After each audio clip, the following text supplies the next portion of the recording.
नमस्कार दोस्तों, स्वागत है आप सभी का सॉफ्ट स्टडी यूट्यूब चैनल में। मैं हूं सौरभ और एक बार फिर से आपके साथ हूं एक और नई वीडियो को लेकर।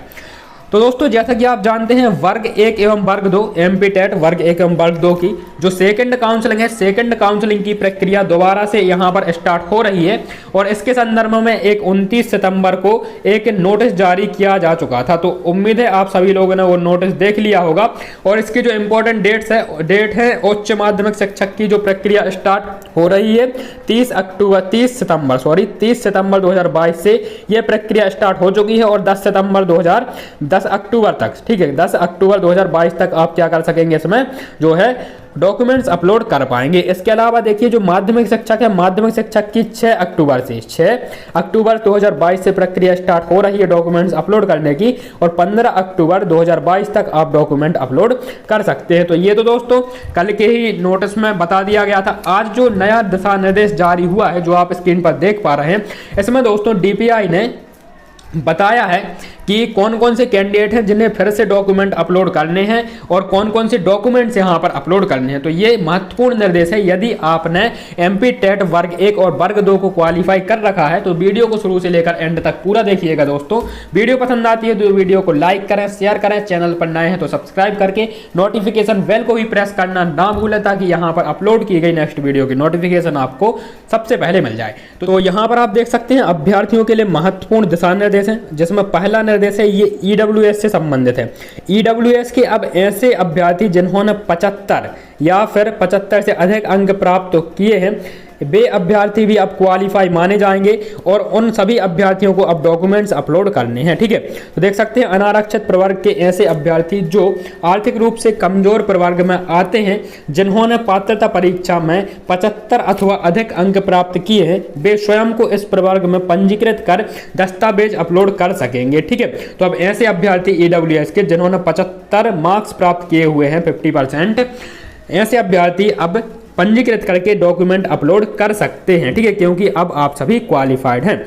अगला जो निर्देश है ये है, इसके अतिरिक्त 2018 की पात्रता परीक्षा में अर्हता अर्जित करने वाले ऐसे अभ्यर्थी जिनकी स्कूल शिक्षा विभाग में अभी तक नियुक्ति नहीं हुई है। ठीक है, ऐसे अभ्यर्थी जो क्वालिफाई थे 2018 में और अभी तक नियुक्त नहीं हुए हैं, जो नियुक्त हो चुके हैं वो तो टीचर बन गए हैं। ठीक है, जो नियुक्त नहीं हुए हैं उनको फिर से डॉक्यूमेंट अपलोड करना है। इसके अलावा नियुक्ति उपरांत पदभार ग्रहण नहीं किया है और ऐसे अभ्यर्थी भी जिन्होंने नियुक्ति तो उनको मिल गई थी लेकिन उन्होंने पदभार ग्रहण नहीं किया है, उन अभ्यर्थियों को भी यहाँ पर क्या करने होंगे, उन्हें भी अब डॉक्यूमेंट अपलोड फिर से करने होंगे। प्रोफाइल पंजीकरण करके दस्तावेज अपलोड करने होंगे। ठीक है, अगला जो निर्देश है, माध्यमिक राज्य स्कूल शिक्षा सेवा शैक्षणिक संवर्ग शर्तों एवं भर्ती नियम 2018 के अनुसार ये आप नियम जो देख पा रहे हैं। ठीक है, अभी स्क्रीन पर इसी के संबंध में ये निर्देश जारी किया गया है। अगला है, इस विज्ञापन दिनांक की स्थिति में अभ्यर्थी को निर्धारित अर्हता अर्जित करना अनिवार्य होगा। ठीक है, तो यहाँ पर निर्धारित अर्हता जो है, यदि आप क्वालिफाई हैं तो आपको क्या करना होगा, डॉक्यूमेंट अपलोड करने होंगे। ऐसे अभ्यर्थी जो अपने मोबाइल नंबर अथवा ईमेल आईडी में परिवर्तन कराना चाहते हैं, वे अपने आईडी प्रूफ के साथ जिला शिक्षा अधिकारी से संपर्क करें। ठीक है, ऐसे अभ्यर्थी जो जिनका मोबाइल नंबर चेंज हो गया है या फिर ईमेल आईडी चेंज हो गई है, उनको अभी ये चेंज कराना है तो वे अपने आईडी प्रूफ के साथ में जिला शिक्षा अधिकारी से संपर्क कर सकते हैं। इसके अलावा जो अंत में यहाँ पर निर्देश दिया गया है, अपलोड किए जाने वाले दस्तावेजों की सूची संलग्न यहाँ पर नीचे की गई है। ठीक है, तो कौन कौन से दस्तावेज आपको अपलोड करने हैं ये भी नीचे बताया गया है, उच्च माध्यमिक शिक्षक और माध्यमिक शिक्षक दोनों के लिए। इसके अलावा कुछ नोट भी यहाँ पर दिए गए हैं। तो पहला नोट है, दिसंबर 2019 में जारी विज्ञापन के आधार पर प्रावधानिक सूची में चयनित जिन अन्य पिछड़ा वर्ग के अभ्यर्थियों के नियुक्ति आदेश जारी नहीं हुए हैं, उन्हें भी पुनः प्रोफाइल पंजीकरण करके दस्तावेज अपलोड करने हैं। तो यहाँ पर ऐसे अन्य पिछड़ा वर्ग के अभ्यर्थी जिनके नियुक्ति आदेश जारी नहीं हुए हैं, उन्हें भी पुनः पंजीयन करके दस्तावेज अपलोड करने हैं। ठीक है, तो यहाँ पर देखिए। ठीक है, अगला जो यहाँ पर नोट है, माननीय उच्च न्यायालय के अंतरिम आदेश के अनुक्रम में अन्य पिछड़ा वर्ग के लिए यहाँ पर 14% आरक्षण फिलहाल प्रदान किया जा रहा है। जैसा कि आप जानते हैं जो आरक्षण का केस है मध्य प्रदेश में 27% आरक्षण का, ये अभी कोर्ट में है। और यहाँ पर एक अंतरिम आदेश के द्वारा जो ओबीसी के लिए आरक्षण है वो 14% प्रदान किया जा रहा है। और जो यदि 27% आरक्षण मिलता है, ठीक है, तो जो 13% है, ये 13% पर बाद में नियुक्तियां दी जाएंगी, ठीक है। तो एक यहाँ पर नोट इससे संबंधित दिया गया। अगला है जनजातीय कार्य विभाग द्वारा रिक्तियों की संख्या विभाग को सूचित करने की स्थिति में जनजातीय कार्य विभाग के रिक्त पदों को भी काउंसलिंग में सम्मिलित किया जाएगा, ठीक है। यदि जनजातीय कार्य विभाग जो है रिक्तियों की संख्या जारी करता है तो इसी काउंसलिंग में उन पदों को क्या किया जाएगा, सम्मिलित किया जाएगा, ठीक है। तो ये 3 संबंधित इससे नोट है, ठीक है। आगे बढ़ते हैं दोस्तों और यहाँ पर बात करते हैं दस्तावेजों का विवरण। अभ्यर्थी द्वारा अपलोड किए जाने वाले दस्तावेज, कौन कौन से दस्तावेज, कौन कौन से डॉक्यूमेंट्स आपको अपलोड करने हैं, ठीक है। तो यहाँ पर आप देख सकते हैं जो डॉक्यूमेंट्स अपलोड करने हैं उच्च माध्यमिक शिक्षक पद हेतु, ठीक है, जो वर्ग 1 है, वर्ग 1 के लिए निम्नलिखित डॉक्यूमेंट्स अपलोड करने होंगे। पहला है जन्मतिथि के प्रमाणीकरण के लिए 10वीं की या फिर 12वीं की अंक सूची आपको अपलोड करनी है। स्नातक उपाधि मतलब ग्रेजुएशन की जो आपके पास डिग्री है उसके 3 वर्षों की या फिर ईयरली था तो 3 वर्षों की आपको अंक सूची अपलोड करनी है। और सेमेस्टर वाइज था तो पूरे सभी सेमेस्टर की, मतलब 6 सेमेस्टर यदि आपके हुए थे तो 6 सेमेस्टर की आपको क्या करनी है, अंक सूची अपलोड करनी है। स्नातकोत्तर उपाधि के भी आपको सभी सेमेस्टर या फिर सभी वर्षों की क्या करनी है, अंक सूची अपलोड करनी है। अगला जो यहाँ पर है आरक्षण का लाभ लेने के लिए यदि आप अनुसूचित जाति, अन्य पिछड़ा वर्ग या फिर ईडब्ल्यूएस कैटेगरी में आते हैं तो उसका आपको क्या करना होगा, उसका आपको कास्ट सर्टिफिकेट जो रेड कलर वाला होता है, ठीक है, जो डिजिटल प्रमाण पत्र होता है, कास्ट सर्टिफिकेट नया वाला नवीनतम, वो आपको अपलोड करना होगा, ठीक है। मध्य प्रदेश का स्थानीय निवासी प्रमाण पत्र आपको अपलोड करना होगा, ठीक है, यहाँ पर। इसके अलावा अतिथि शिक्षक अनुभव प्रमाण पत्र से संबंधित सक्षम अधिकारी द्वारा जारी प्रमाण पत्र आपको अपलोड करना होगा। दिव्यांग है यदि आप तो दिव्यांगता का सर्टिफिकेट, यदि भूतपूर्व सैनिक हैं तो भूतपूर्व सैनिक की स्थिति में उसका अधिकारी द्वारा वैध जारी किया गया प्रमाण पत्र। इसके अलावा नवीन डिजिटल प्रमाण पत्र ये आपके होने चाहिए, ठीक है।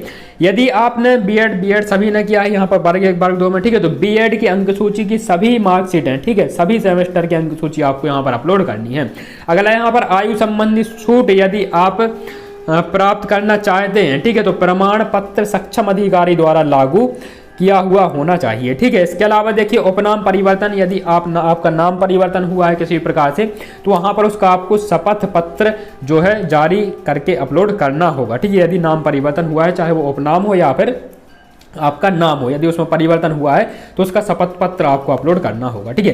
तो ये डॉक्यूमेंट्स है दोस्तों उच्च शिक्षक के, ठीक है, उच्च शिक्षक के ये डॉक्यूमेंट है जिसकी प्रक्रिया आप 30 सितंबर से 10 अक्टूबर तक जो है चालू की गई है। और 30 सितंबर से 10 अक्टूबर की अवधि में आप क्या कर सकते हैं, ये डॉक्यूमेंट्स अपलोड कर सकते हैं पंजीयन करके। इसके अलावा दोस्तों आते हैं यहाँ पर माध्यमिक शिक्षक पर वर्ग 2 में। और माध्यमिक शिक्षक में देखिए कौन कौन से डॉक्यूमेंट्स अपलोड करने हैं। तो माध्यमिक शिक्षक में यहाँ पर जन्म तिथि के प्रमाणीकरण हेतु 10वीं अथवा 12वीं की अंक सूची, स्नातकोत्तर उपाधि की 3 वर्षों की प्रथम सेमेस्टर, मतलब प्रत्येक सेमेस्टर की आपको क्या करनी, स्नातकोत्तर नहीं, यहाँ पर स्नातक उपाधि, ठीक है, ग्रेजुएशन की 3 वर्षों की या फिर 3 सेमेस्टर की अंक सूची आपको क्या करनी, अपलोड करनी है। यहाँ पर भी आरक्षण का आपको क्या करना है, जो सर्टिफिकेट है जाति प्रमाण पत्र, ठीक है, कास्ट सर्टिफिकेट, अनुसूचित जाति, अनुसूचित जनजाति, अन्य पिछड़ा वर्ग, आर्थिक रूप से कमजोर प्रवर्ग जो कि लागू हो, ठीक है। यहाँ पर डिजिटल नवीनता प्रमाण पत्र आपको क्या करना है, अपलोड करना होगा। अगला है दोस्तों मध्य प्रदेश का स्थानीय निवासी प्रमाण पत्र आपको यहाँ पर अपलोड करना है। और अतिथि शिक्षक का अनुभव प्रमाण पत्र आपको यहाँ पर अपलोड करना है यदि अतिथि शिक्षक का लाभ लेना चाहते हैं। इसके अलावा दिव्यांगता है, दिव्यांग है तो दिव्यांगता का सर्टिफिकेट, भूतपूर्व सैनिक है तो भूतपूर्व सैनिक का जो है सर्टिफिकेट आपको यहाँ पर अपलोड करना होगा। बीएड की मार्कशीट यहाँ पर अपलोड करनी है सभी सेमेस्टर की, और सभी सेमेस्टर की यहाँ पर आपको अंक सूची अपलोड करनी है। साथ ही साथ डीएलएड की अंक सूची समस्त सेमेस्टर की, यदि डीएलएड आप रखते हैं तो डीएलएड की, और बीएड की यदि आपके पास है क्वालिफिकेशन तो बीएड की, ठीक है, जो भी आपके पास है वो अपलोड करनी है। इसके अलावा देखिए दोस्तों आयु छूट संबंधी प्रमाण पत्र सक्षम अधिकारी द्वारा लागू, ठीक है, यदि आयु में आप छूट लेना चाहते हैं, उसका जो है लाभ लेना चाहते हैं, ठीक है, यदि आप ओवर एज हो चुके थे और यदि आप आयु संबंधी छूट का लाभ लेना चाहते तो उसका प्रमाण पत्र आपको अपलोड करना होगा। उपनाम परिवर्तन संबंधी इसका भी एक आपको शपथ पत्र अपलोड करना होगा यदि नाम या फिर आपका जाति या फिर उपनाम जो है परिवर्तित हुआ है किसी भी प्रकार से। तो ये थे दोस्तों महत्वपूर्ण दिशा निर्देश जो डीपीआई के द्वारा जारी किए गए हैं, कौन कौन से डॉक्यूमेंट्स आपको अपलोड करने हैं। इसका लिंक मैं आपको डिस्क्रिप्शन में दे दूंगा, जहां से आप डाउनलोड कर पाएंगे इस पूरे निर्देश को। तो ये थी दोस्तों वीडियो को लाइक करें, शेयर करें, चैनल पर नए हैं तो इसी प्रकार की अपडेट पाने के लिए चैनल को सब्सक्राइब करें। मैं मिलूंगा आपसे नेक्स्ट वीडियो में, तब तक के लिए नमस्कार, जय हिंद, वंदे मातरम, धन्यवाद।